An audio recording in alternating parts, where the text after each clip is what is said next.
mentioned his confidence, but how much is the team's confidence growing in him? By the way, Cody Bellinger has said he does not ingest or smoke cannabis.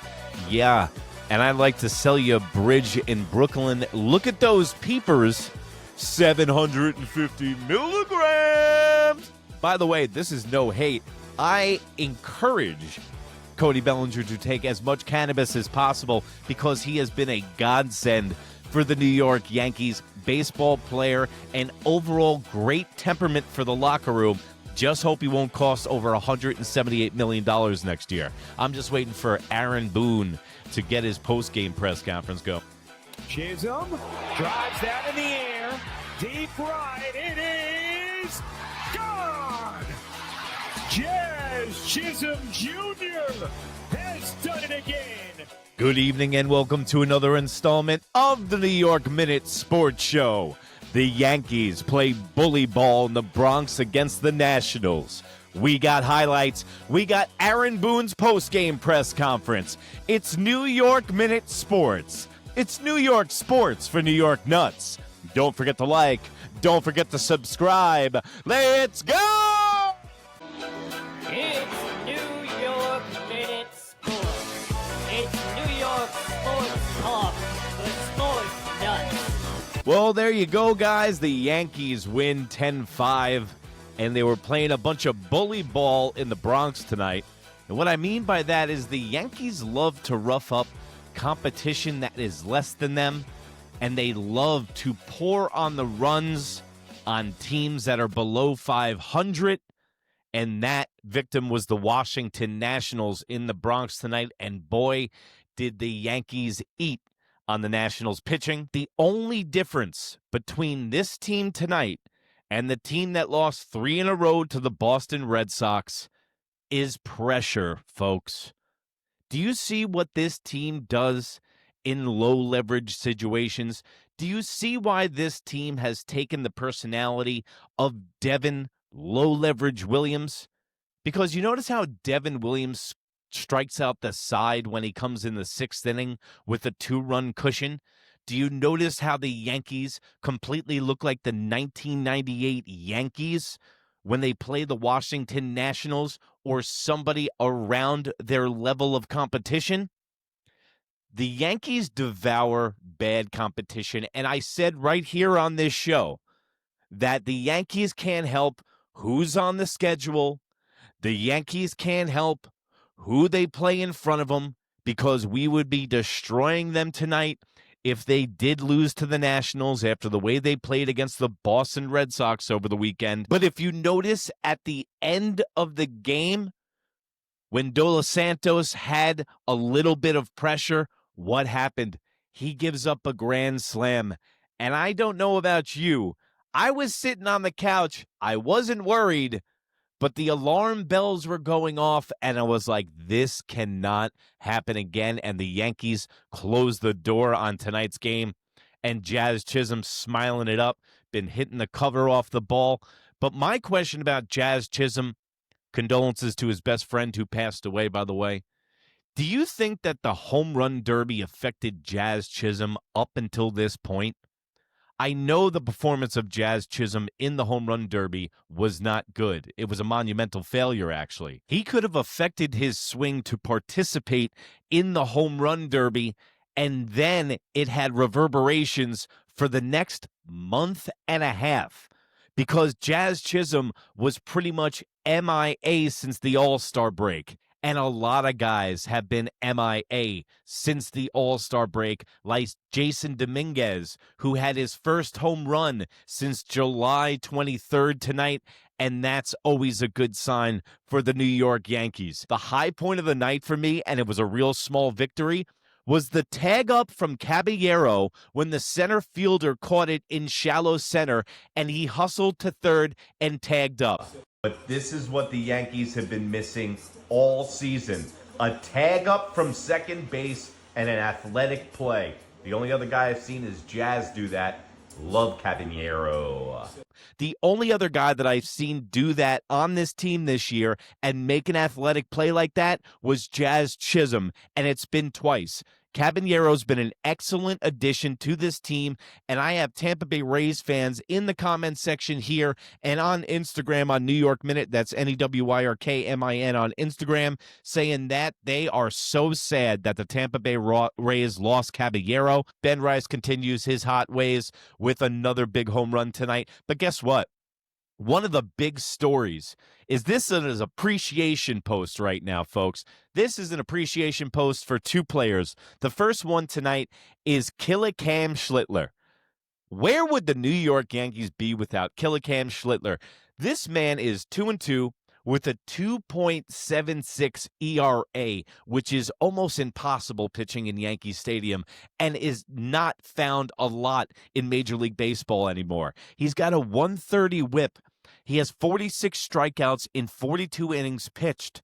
In 42 innings pitched, he's only give up 13 runs.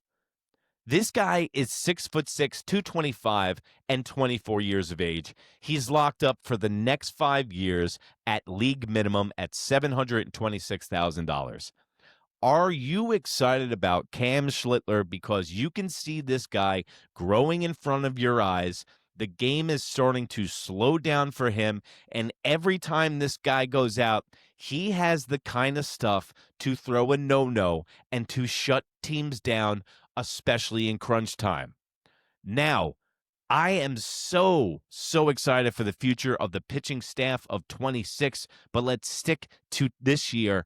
And another appreciation post right now for Cody, 600 milligrams Bellinger. The man says he doesn't eat a ton of edibles before the game. I don't believe it, but whatever gets the job done, I am in full support of Cody Bellinger. Think about where this team would have been without Cody Bellinger. Think about where the protection in the lineup was when Aaron Judge was having that insane start to the season, and Cody Bellinger was that left-handed bat behind him. Even though he didn't get off to a hot start, his reputation was still enough for them to pitch to Aaron Judge and not walk him every single time.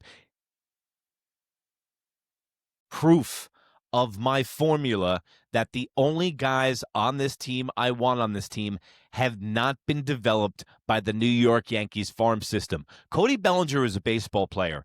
This guy can play baseball on the moon. He can play any position on the field. He can hit in any spot in the batting order. So Cody Bellinger, his father was a pro, played for the Yankees, and he's seen it and done it, and he played in the Little League World Series. These are the kind of guys that you need on a Yankee squad with a veteran presence to steer these young guys in the right direction. Let me know in the comments below, do you want the Yankees to re-sign Cody Bellinger? Because Cody Bellinger is a Scott Boras client. You know that he is not going to give the Yankees a hometown discount. But I don't know about you. I could see that guy playing left field for a long time because I am starting to crumble on the Yankees farm system. And I know I've been getting a lot of heat for this on Instagram and right here on YouTube. But I do not trust the farm guys in this system. Spencer Jones, Lombard. Okay, Lombard's hitting 205 in Double-A. Spencer Jones went through a huge slump after the 13 home run explosion. Yes, he is leading Triple-A with 31 home runs. But I do not trust the fundamentals of any of these guys coming out of the farm system. Package them for developed guys. Or if you're going to get a young guy under contractual obligation, get them from a franchise that actually develops players like the Tampa Bay Rays, and you can see the way Caballero addresses every single game. He's a baller, he's a gamer, and he's a baseball player. I know it sounds counterproductive to say that, but it's a true statement. He's always in the lineup, and he fights Aaron Boone to get back in the lineup. So speaking of Aaron Boone, let's go to his post-game press conference. Gosh, I think more of the same. Big fastball, breaking ball presence, throwing strikes. He's good. I mean, he's good. Thought some of the lefties at the top of the lineup put some good at bats on him, squirt some balls. The Yankees have been looking for a reliable right-hander like this for a very long time. You knew Clark Schmidt wasn't that guy, and the jury is still out on Luis Gil. I still think that the bullpen is in Luis Gil's future. He might be a closer when it's all said and done because of the walks for Luis Gil. Kam Schlitler does not walk people as much, and he already has more control than Luis Gil, and he hasn't been in the league as long. So when I want to hear from you guys, Yankee fans, who do you think has more upside, Kam Schlitler or Luis Gil? If you had to pick between the two of them right now, which one are you picking and why? Because Luis Gil reminds me of a lot of Luis Severino. I think they imitate each other a lot, and Luis Severino started an all-star game and was a very good starting pitcher for the New York Yankees. He could never stay healthy, and his control was an issue a lot. Up the second and third time through, but just another really strong performance. You mentioned before that. Look at that line. 2 straight starts with 6 innings pitched, 0 runs, and 8+ Ks. First rookie in Yankee history to do that. That's a lot of good company that you have in there by a guy named of Whitey Ford, one of the greatest Yankees of all time. Like things that you saw from him during spring training, but did you ever think he'd get off to this kind of start at this level?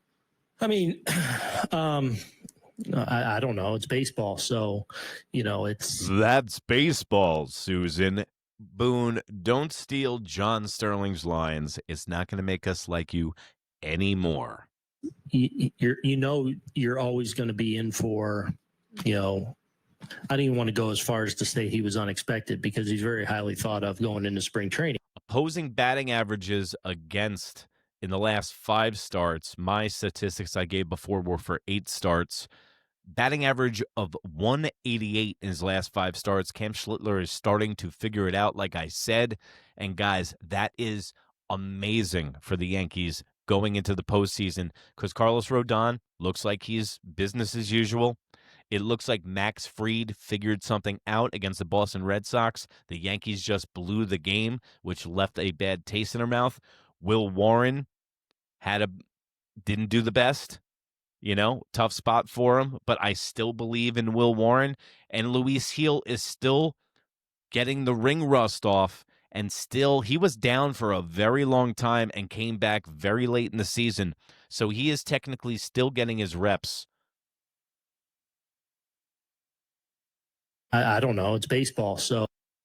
He is still getting his reps. So Luis Gil could be on an upswing and the arrow pointing up towards the approach of the postseason. But like I said, they're going to suck you back in. And then we got Houston, Detroit, Toronto, and Boston. And then you're going to your hair's going to be on fire. And then they're going to suck you back in with the schedule they have. Oh, it's you're always going to be in for, I don't even want to go as far as to say he was unexpected because he's very highly thought of going into spring training, albeit at that point still a prospect.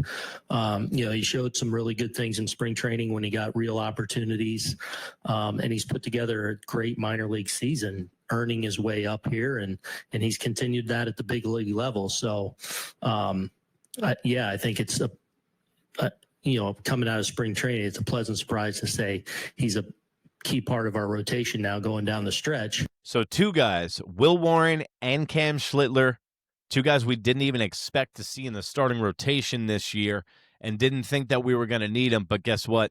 You always need arms as the Major League Baseball season goes on. Who would have thought we wouldn't see Marcus Stroman on this team? DJ LeMahieu wouldn't be on this team anymore, and we'd still be paying him a shitload of money. But Will Warren, Kam Schlitler, Luis Gil are the future of this team, and we still have more arms in the farm system. The future looks bright as far as the pitching is concerned. But what concerns me most about the Yankees is bully ball tonight.